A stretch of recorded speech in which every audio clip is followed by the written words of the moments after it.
Hello friends, कैसे हैं आप सभी। दोस्तों, सुकून एफएम चैनल पर आपका हार्दिक स्वागत है। अगर आप पहली बार आए हैं तो चैनल को सब्सक्राइब कर लें।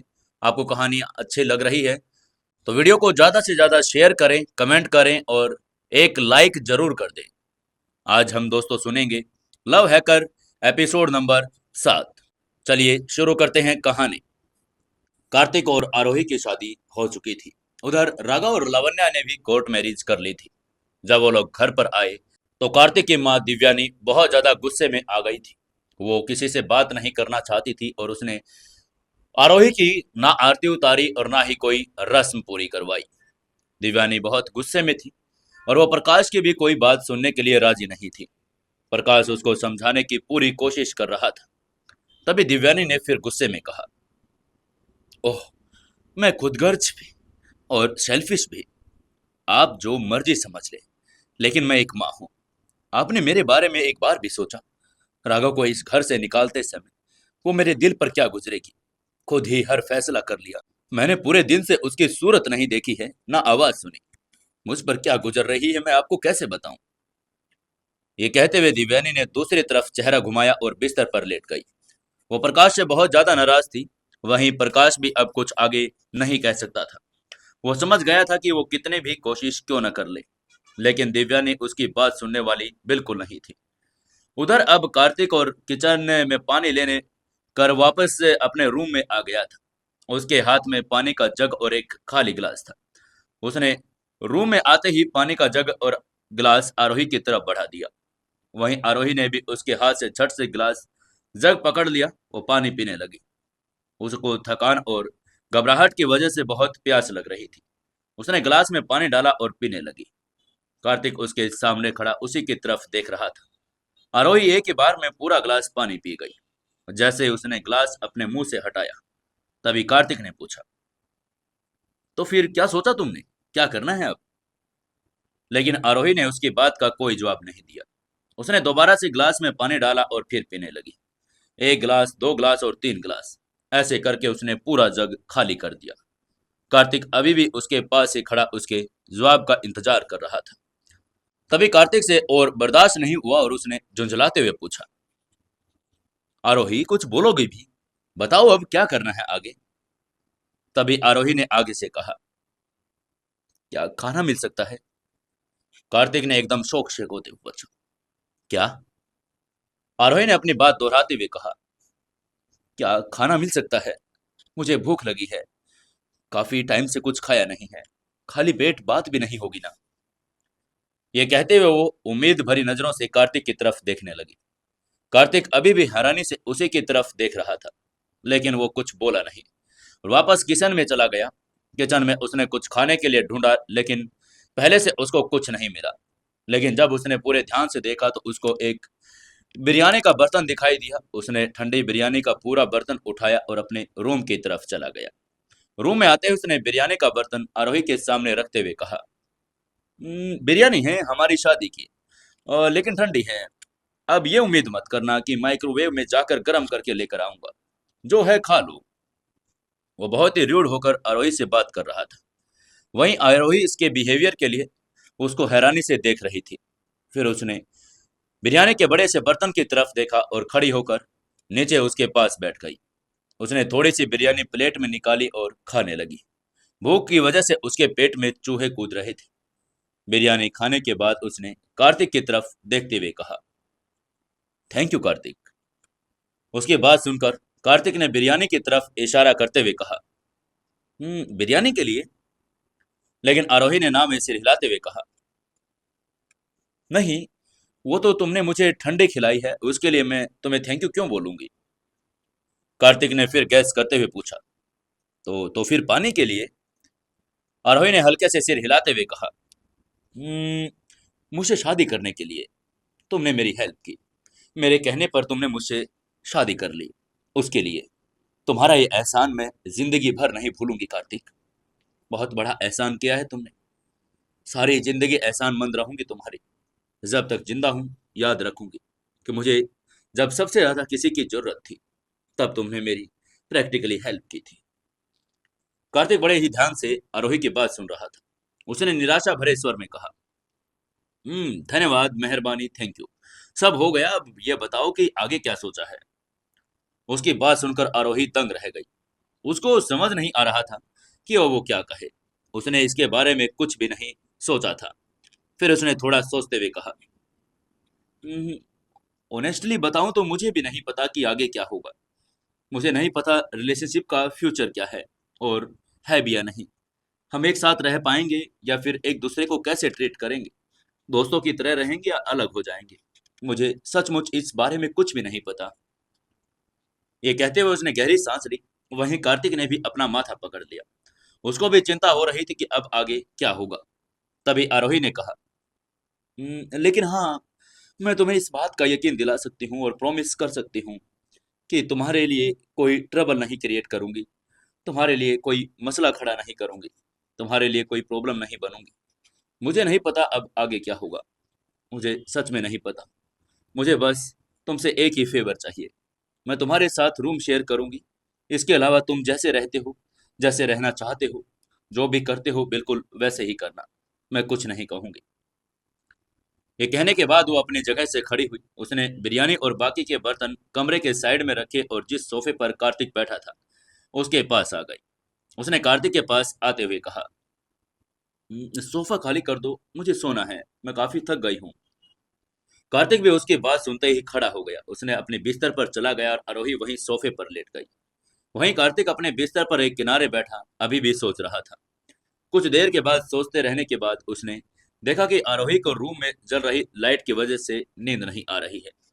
तो उसने खड़े होकर लाइट का स्विच ऑफ कर दिया और अपने बिस्तर पर जाकर लेट गया। वहीं उधर राघव और लावण्या भी अपने कमरे में आ चुके थे। राघव ने लावण्या के लिए एक सरप्राइज केक मंगवाया था, क्योंकि लावण्या को केक बहुत पसंद भी था। राघव ने उसको अपने हाथ से केक खिलाया और फिर दोनों ने ढेर सारी बातें की और अपने बिस्तर की तरफ जाने लगे। धीरे धीरे दोनों रोमांटिक होते जा रहे थे। राघव ने रूम की लाइट्स बंद कर दी और रूम में अब सिर्फ कुछ मोमबत्तियां जल रही थी। पूरे रूम का माहौल बिल्कुल रोमांच से भर गया था। आज उन दोनों की सुहागरात थी और इसलिए माहौल और भी ज्यादा एक्साइटेड बन गया था। तभी राघव धीरे से लावण्या की तरफ आगे बढ़ा। उसने अपने होठ लावण्या के चेरी होठों पर रख दिए। वो दोनों एक दूसरे को किस करने लगे। लावण्या ने अपने आप को पूरी तरह से राघव को सौंप दिया। राघव भी उसी में समा जाना चाहता था। राघव, लावण्या और आरोही और कार्तिक की आज ही के दिन शादी हुई थी। दोनों कपल्स की आज सुहागरात थी और यहाँ राघव और लावण्या एक दूसरे के साथ रोमांस कर रहे थे। एक ही बिस्तर पर एक दूसरे की बाहों में लेटे हुए थे। लेकिन आरोही और कार्तिक के बीच रोमांस की तो दूर बात, वो एक बिस्तर पर भी नहीं सो रहे थे। दोनों कपल्स में जमीन आसमान का डिफरेंस हो चुका था और अगली सुबह आरोही की आंख जल्दी से खुल गई। शायद नई जगह होने के कारण उसको नींद आ ही नहीं रही थी। उसको अपने फ्यूचर के बारे में सोच सोच कर बिल्कुल भी झपकी नहीं आई। वहीं सोफे पर वो खड़ी हुई और बेचैनी से रूम में इधर उधर धीरे धीरे टहलने लगी। उसने अभी तक शादी का जोड़ा भी पहना हुआ था और चेंज नहीं किया था। तभी उसकी नजर कार्तिक पर पड़ी, जो बिना किसी टेंशन के अपने बिस्तर पर उल्टा लेटा पड़ा था। आरोही के मन में बहुत ही दुख हो रहा था। एक लड़की के मन में शादी और अपने हस्बैंड को लेकर लाखों अरमान होते हैं, लेकिन वो समझ गई थी कि कार्तिक के उसके साथ ये एक अरमान पूरा नहीं होने वाला। इसलिए उसने मन ही मन सोचते हुए खुद से कहा, कोई बात नहीं आरोही, तुम्हें निराश होने की कोई जरूरत नहीं। तुम इतनी पॉजिटिव हो, मुझे तुम पर विश्वास है कि तुम उसको भी अपने इस पॉजिटिव नेचर के साथ बदल लोगी। और हाँ, कार्तिक कोई बुरा लड़का नहीं है। उसको बस किसी ने सीधा रास्ता नहीं दिखाया, इसलिए वो थोड़ा रास्ते से भटक गया है। तुम बस कुछ नहीं करना, उसको सीधे रास्ते पर लेकर आना है। ये कहते वो खुद को मोटिवेट भी कर रही थी और दिलासा भी दे रही थी। वो अपने पॉजिटिव एटीट्यूड के साथ कार्तिक को बदलना चाहती थी और उसको सही रास्ते पर लेकर आना चाहती थी। वहीं उधर राघव भी जल्दी से उठकर तैयार हो गया। उसने भी जब बाथरूम से बाहर निकलकर लावण्या को देखा तो वह अभी भी सो रही थी। सोते हुए बहुत प्यारी लग रही थी। राघव ने उसके पास जाते हुए चेहरे पर से बाल हटाते हुए कहा, good morning, rise and shine. उसकी आवाज सुनकर लावण्या ने धीरे से अपनी आंखें खोली और एक लंबी अंगड़ाई ली। उसने अंगड़ाई लेते हुए कहा, तुम इतनी जल्दी क्यों उठ गई? ये कहते वो प्यार भरी आंखों से राघव की तरफ देखने लगी। राघव ने उसके पास बिस्तर पर बैठते हुए उसके साथ फ्लर्ट करते हुए कहा, जब इतनी खूबसूरत लड़की मेरे बगल में सोई हो तो मुझे नींद कैसे आ सकती है? ये कहते हुए मुस्कुराकर लावण्य की आंखों में देखने लगा। उसके मुंह से तारीफ सुनकर लावण्य ने ब्लश करते हुए कहा, ओह रियली? राघव ने फिर से मुस्कुराते हुए कहा, तुम्हें क्या लग रहा है कि मैं तुमसे फ्लर्ट कर रहा हूँ? ईमानदारी से कहूँ तो तुम जब सोई थी तो मैं तुम्हें ही देख रहा था। एक पल के लिए भी तुमसे नजर हटाने का मन नहीं कर रहा था। ये कहते हुए लावण्य को मुस्कुराकर बहुत ही प्यार से देख रहा था। उसकी आंखें और बातों में अपनी तारीफ सुनकर लावण्य भी मुस्कुरा रही थी और साथ ही शर्म से लाल होती जा रही थी। उसने ब्लश करते हुए कहा, okay, that's possible, I believe you. और फिर थोड़ा सा बिस्तर पर खड़े होते हुए उसने आगे कहा, "हम्म, अब क्या करने का प्लान है?" राघव ने मुस्कुराते हुए कहा, चलो नाश्ता करते हैं। लावण्य ने कहा, वो तो करना ही है, मैं उसके बाद का पूछ रही हूँ। उसके बाद तुम क्या करना चाहते हो? उसकी बात सुनकर राघव ने थोड़ा अपने कपड़े एडजस्ट करते हुए कहा, फिर ऑफिस चलते हैं ना?" उसकी बात सुनकर लावण्य थोड़ी कंफ्यूज हो गई। उसने कंफ्यूजन में पूछा, ऑफिस जाना चाहिए? हमारी अभी अभी शादी हुई है, मैं उस हिसाब से पूछ रही हूँ कि अब हमें क्या करना चाहिए। हमें हनीमून प्लान नहीं करना चाहिए? मैं उसके लिए तुमसे पूछ रही हूँ कि हमें हनीमून कहाँ का प्लान करना है। उसकी बात सुनकर राघव ने सिर हिलाया और साथ ही अपनी आंखें घुमाते हुए कहा, लावण्य, वो सब तो हम कर ही लेंगे, लेकिन मुझे लगता है कि इस वक्त हमारा ऑफिस जाना भी बहुत जरूरी है। देखो, जिन हालात में हम दोनों की शादी हुई, इस वक्त ऑफिस में बहुत अफवाहें फैल रही होंगी। इसलिए मुझे लगता है किसी भी किस्म की अफवाहों को दूर करने के लिए हमारा वहां जाना बहुत जरूरी है। और तुम मुझे अपने हस्बैंड की हैसियत से सबसे इंट्रोड्यूस भी करवा सकती हो। उसकी बात सुनकर लावण्य ने हाँ में सिर हिलाते हुए उसके साथ सहमति जताते हुए कहा, ओके, अगर तुम यही चाहते हो तो हम ऐसा ही करते हैं। उसके बाद राघव ने रूम का इंटरकॉम उठाया और होटल के रिसेप्शन को नाश्ता ऑर्डर कर दिया। क्योंकि वो लावण्य के पापा के होते हुए घर नहीं जाना चाहता था, इसलिए वो अभी भी लावण्य को उसी होटल में ले आया था और जहां वो पहले ही रुका हुआ था। इसी समय उधर आरोही अभी भी कार्तिक के रूम में इधर उधर ही टहल रही थी। रूम में रखे हुए पूरे सामान को देख रही थी। उसके रूम में कोने में ढेर सारी बुक्स और दूसरे कोने में कबाड़ का सामान रखा हुआ था। आरोही को समझ ही नहीं आ रहा था कि राघव ने ये सब कमरे में क्यों रखा हुआ था। उसका room room cum scrap market की सबसे बड़ी स्टोर जरूर लग रहा था। तभी वहां पर उनके रूम में रोशनी आई। उसने देखा कि सोफे पर आरोही की सोनी और तकिया पड़ा है। वो तुरंत समझ गई कि आरोही और कार्तिक बिस्तर पर नहीं बल्कि अलग अलग सोए थे। फिर उसने देखा कि कार्तिक तो अभी भी बिस्तर पर ही सो रहा था, लेकिन उसको आरोही कहीं दिखाई नहीं दी। आरोही असल में उनके रूम के ड्रेसिंग एरिया में चली गई थी।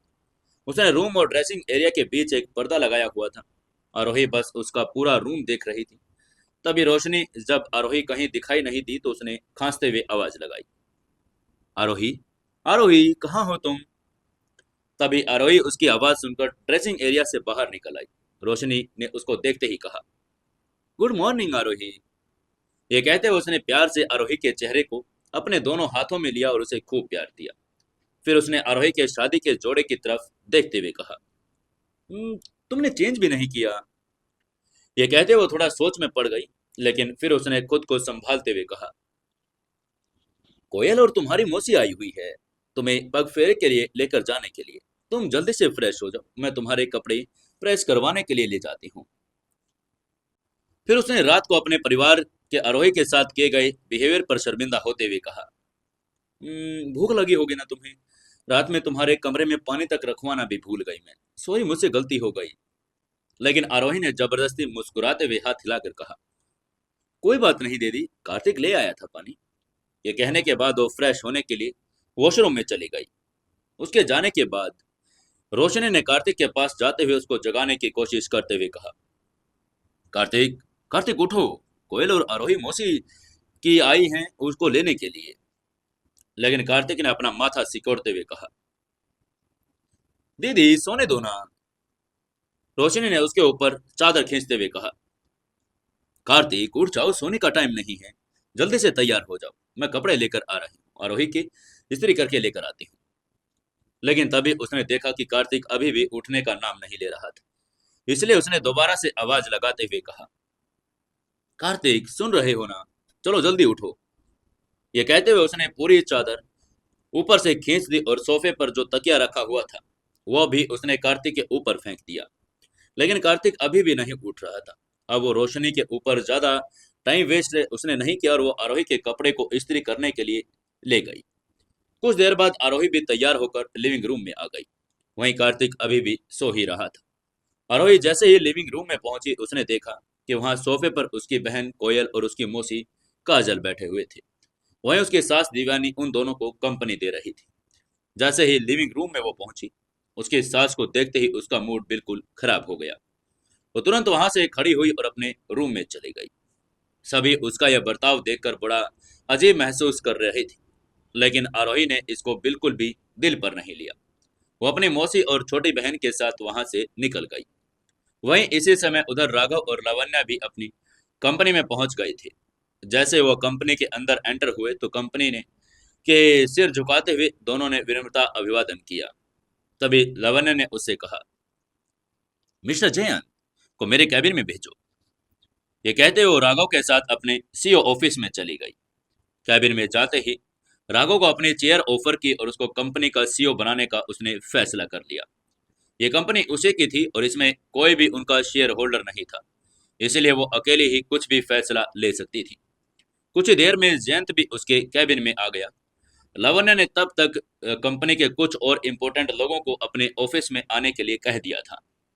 जब सभी उसके ऑफिस में जमा हो गए तो लावण्य ने सभी को बैठने का इशारा किया और सबके सामने अनाउंस करते हुए कहा, आज से ऑफिस मिस्टर राघव का है, so please mister Jayant chairperson का कैबिन आप साफ करवा दीजिए। आज से मैं वहां शिफ्ट हो रही हूँ। जयंत ने तुरंत हाँ में सिर हिला दिया। वो अपने बॉस की बात को कैसे टाल सकता था, लेकिन वहां मौजूद बाकी सभी लोग लावण्या को कंफ्यूज होकर देख रहे थे।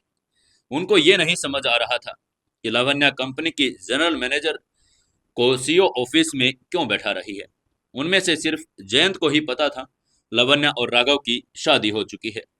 तभी लावण्या ने एक और अनाउंसमेंट करते हुए कहा, also I want to make this announcement कि आज से कंपनी के chief operating officer mister Raghav Kapoor हैं। मेरी गैर मौजूदगी में जितने भी फैसले होंगे ये मिस्टर राघव कपूर ही करेंगे। और मैं आप लोगों से यह बता दूं कि हम दोनों ने कल रात शादी कर ली है। तभी वहां खड़े सभी लोगों ने एक साथ कहा, कॉन्ग्रेचुलेशंस मैम। लावण्य ने उन सभी को थैंक यू कहा और साथ ही उनको एक बोर्ड ऑफ डायरेक्टर्स की मीटिंग अरेंज करने के लिए भी कह दिया। इसी वक्त उधर कार्तिक भी उठ गया था। उसने उठते ही टाइम देखा और पाया दोपहर 1 बज रहे थे। तभी उसको याद आया कि आज तो गेमिंग इन वालों ने जो कंपटीशन अरेंज किया था उसका रिजल्ट आने वाला है। इसलिए वो जल्दी से तैयार हुआ और अपने दोस्तों से मिलने के लिए अपने रोज के अड्डे पर चला गया। उन लोगों के सिर्फ दो ही ठिकाने थे, एक गेमिंग जोन और दूसरा चाय की टपरी। आज वो सभी चाय की टपरी पर मिलने ही वाले थे। वहां पहुंचते ही उसने देखा कि राघव और ईशान बेसब्री से उसी का इंतजार कर रहे हैं। जैसे वो अपनी बाइक से उतरा उसने उनके पास गया तो ईशान ने खुश होते हुए कहा, अरे आ गया मेरा चीता, आज तुमने फिर से झंडे गाड़ दिए। फिर उसने टपरी वाले की तरफ देखते हुए गुस्से से कहा, अरे काका, चाय और मिठाई लेकर आओ ना हमारे चीते के लिए, इसने आज तो दिल खुश कर दिया है। उसकी बात सुनकर कार्तिक समझ गया था कि वो जरूर कंपटीशन जीत चुका है। इस कंपटीशन में जो भी प्राइज होता वो उन तीनों में आपस में बराबर बराबर डिवाइड करते थे। लेकिन इस बार इनाम में एक डुकाटी सुपर लेग्रा V4 थी और साथ में 10 लाख रुपए भी। यह बाइक कार्तिक की ड्रीम बाइक थी। वो चाहता तो कभी भी इस बाइक को खरीद सकता था, लेकिन इंडिया में यह बाइक इंपोर्ट करवानी पड़ती थी, इसलिए उसको थोड़ी दिक्कत हो रही थी। लेकिन गेमिंग वाले इन लोगों के लिए कोई खास बात नहीं थी। गेमिंग इन जापान में की बहुत बड़ी कंपनी थी और जो पिछले 5 साल से ऐसे ही ये कंपनी कंपटीशन ऑर्गेनाइज करती थी। जो हर साल कार्तिक कंपटीशन विनर बनता आ रहा था। तब गेमिंग इन का टेक टीम का डायरेक्टर कार्तिक को जॉब भी जरूर ऑफर करता था। इस बार का कंपटीशन के नाम मिलने पर बाइक को कार्तिक रखने ही वाला था और पैसा आरव और ईशान आपस में 50-50 करने वाले थे। सभी बहुत खुश थे और आपस में पार्टी करते करते उनको शाम हो गई। वो बाद में गेमिंग जोन में चले गए और उन्होंने पूरा दिन वहां गेमिंग की। कार्तिक पबजी का प्रो प्लेयर था और वो अक्सर कार्तिक के साथ के लोगों के साथ शर्त लगाकर पबजी खेलता था। लगभग हर बार ही वो जीतता था। 2 बार जब वो हारा था तब उसकी वजह नेट प्रॉब्लम थी। फिर कोई गेम में बग वगैरह आ जाता तो वो हार जाता था। हर जगह वो कंप्यूटर ढूंढते थे और फिर हैकिंग का क्लाइंट ढूंढते थे। वह रोज की तरह शाम को भी गेम खेल रहे थे। तभी कार्तिक का फोन बज गया। कार्तिक ने जब फोन निकालकर देखा तो आरोही का फोन था। आरोही का नाम देखते ही उसकी भौहें सिकुड़ गई। उसने झुंझलाते हुए फोन उठाकर कहा, हाँ बोलो, क्या बात है। उधर से आरोही ने हल्के से आवाज की, किधर हो तुम? मैं 10 बार फोन कर चुकी हूँ, कॉल अटेंड क्यों नहीं कर रहे? कार्तिक ने अपना हाथ माथे पर फिराते हुए उसकी बात का जवाब देते हुए कहा, फोन साइलेंट पर था, पता नहीं चला। अब बोलो क्या बात है। आरोही ने उसकी बात को समझते हुए सिर हिलाया। वो, हाँ, 8 बजे तक प्लीज इधर घर आ जाना, बाबा के घर। वो बहुत ही धीरे बोल रही थी ताकि कोई भी उसकी बात सुन न पाए। उसकी बात सुनकर कार्तिक ने अपनी भौहें सिकोड़ते हुए कहा, किस खुशी में? और वह इस वक्त आरोही की कोई भी बात सुनने के मूड में नहीं था। तभी आरोही ने उसको आने के लिए मनाने की कोशिश करते हुए कहा, यहाँ सबके साथ डिनर है, मुझे भी वापसी में लेकर जाना है। रस्म और रिवाज के मुताबिक यही होता है। वो उम्मीद कर रही थी कि कार्तिक उसकी बात समझ लेगा, लेकिन कार्तिक ने साफ मना करते हुए कहा, नहीं नहीं, मैं बहुत बिजी हूँ, आज मैं नहीं आ सकता, तुम खुद आ जाना। तभी उधर आरोही ने तुरंत रिएक्ट करते हुए कहा, प्लीज ऐसे मत करो, प्लीज आ जाना। सानवी को भी उसके हस्बैंड लेने आ रहे हैं। अगर तुम नहीं आए तो मेरी बहुत इंसल्ट होगी, प्लीज प्लीज आ जाना। वो कार्तिक के आगे बार बार रिक्वेस्ट कर रही थी, लेकिन इधर से कार्तिक ने झुंझलाते हुए कहा, हद हो गई यार, अजीब जबरदस्ती है। ये कहने के बाद उसने फोन काट दिया और अपनी जेब में फोन रखने ही वाला था। तभी उसके फोन की नोटिफिकेशन रिंग बजी। उसने जब मोबाइल स्क्रीन देखी तो आरोही का मैसेज था। उसने झुंझलाते हुए मैसेज ओपन किया और पढ़ा। उसमें लगा था कि गाड़ी लेकर आना, बाइक पर नहीं। यह पढ़ने के बाद उसका और भी मूड खराब हो गया। तभी उसके पास बैठे आरव ने उसकी टांग खींचते हुए मजाकिया लहजे में कहा, लगता है भाभी की कॉल थी। अरे बताओ क्या क्या बातें हो रही है, क्या कह रही थी भाभी? उसकी बात सुनकर कार्तिक ने एक पल के लिए उसको गुस्से में घूरा और फिर झुंझलाते हुए कहा, क्या यार, मेरा सिर कह रही थी, कुछ भी नहीं। ये कहते वो खड़ा और वहां से बाहर जाने लगा। तभी ईशान ने उसको आवाज लगाते हुए कहा, अरे मेरे चीते, कहाँ जा रहा है? कार्तिक ने दूर से चिल्लाते हुए कहा, जहन्नुम में जा रहा हूं, चलोगे क्या? ये कहने के बाद वो गेमिंग जोन से निकला और अपनी बाइक पर सवार होकर वापस घर की तरफ चल पड़ा। अब क्या करेगा कार्तिक? क्या कार्तिक आरोही को लेकर आएगा या फिर गाड़ी लेकर जाएगा? जानने के लिए जुड़े रहिए अपनी कहानी लव हैकर के साथ। दोस्तों, कहानी को ज्यादा से ज्यादा शेयर करें, कमेंट करें और लाइक जरूर करें। चैनल को सब्सक्राइब कर लें और ज्यादा से ज्यादा शेयर करें।